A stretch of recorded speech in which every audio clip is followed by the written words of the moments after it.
English's Professor Simone Cleverly, and was accompanied by a self-addressed stamped envelope to be used for Shriver's reply. And there was a handwritten postscript. "I understand you do not have a telephone," Professor Cleverly wrote in a sensible ruler-straight cursive. "And so we are left this old-fashioned and somehow appropriate channel of communication, namely writing. Nevertheless, if you have any questions, please feel free to call." Shriver had immediately read the letter twice more, then again. He set the letter down on the bed, which was where he read all his mail, and stroked the furry neck of his trusty tuxedo cat, Mr. Bojangles.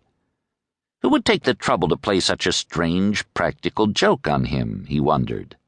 He thought of his old friend Cecil Weimenheimer, who had once arranged a date for him with a rather convincing transvestite. But wasn't poor Cecil dead? Or it could have been Chuck Johnson, Shriver's mischievous old college roommate. Though he hadn't spoken to Chuck in at least 20 years, this definitely was the type of tomfoolery his friend would go in for.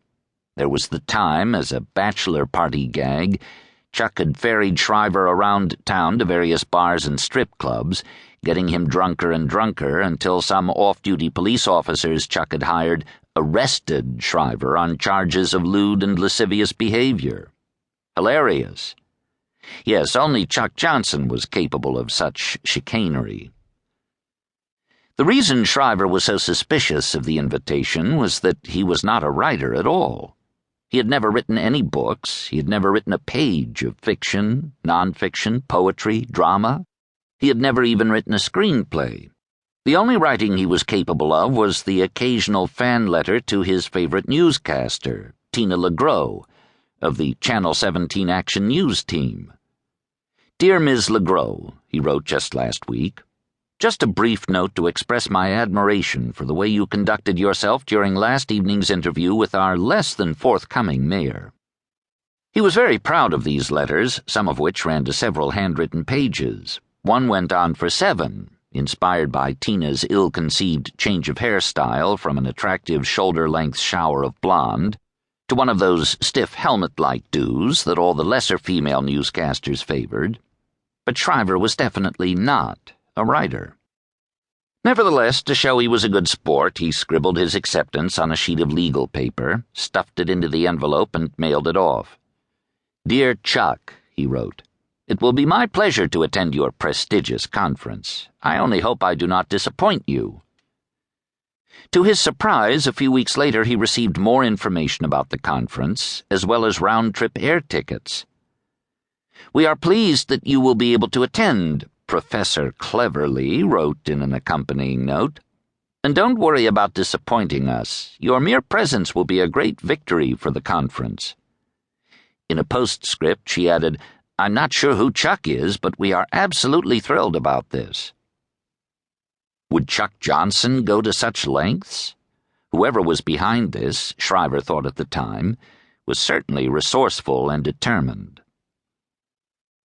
When he opened his eyes aboard Flight 1010 and looked again at the sheaf of paper in his hands, the words once more crumpled and folded in on themselves. He finished his drink and rolled an ice cube around his mouth to suck up the last of the whiskey. He wiped his forehead with the handkerchief and gazed out the airplane window. Just a few feet away, a propeller whirred invisibly. Down below, clouds floated on the air like shaving foam on water. Some resembled animals: a duck, a sheep, a sleeping cat. That one there looked like the face of his ex-wife, with her typical expression of impatience. He felt a deep, burning sense of shame as she glared at him from a mile away, mocking him.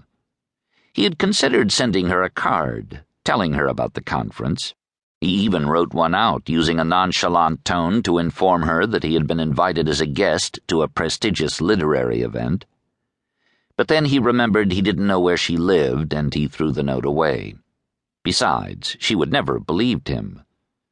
"You're no writer," she would say in that voice that could cut a diamond in half. He pressed the overhead button, and moments later a flight attendant arrived wearing an expression of amused inconvenience. "May I order another whiskey and cola?" Shriver asked.